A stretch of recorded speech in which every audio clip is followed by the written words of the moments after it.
who will show them everything within the park, who will warn them against human beings. Eventually, they will all have become as wild as any other elephant out there. Generally, different reasons have caused all these babies to be left orphans, and human-wildlife conflict is one of the major reasons that has caused most of these babies to be left orphans.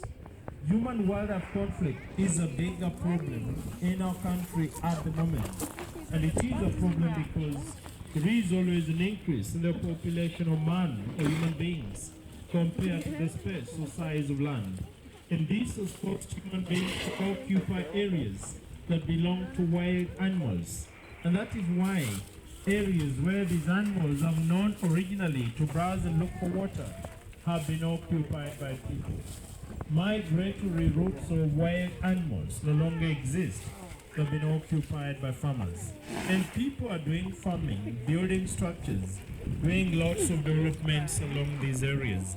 Buffer zones along the parks and the conservation areas have been occupied by farmers, and lots of plantations are happening now along these areas, attracting the animals to get out of the fence to feed on the plantations, causing conflicts between the communities and the wild animals.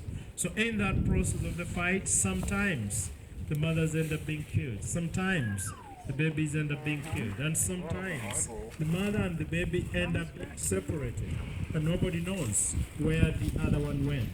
And if later on identified, we are conducted and have to fly out to go and help rescue them from wherever part of the country that they will have been identified.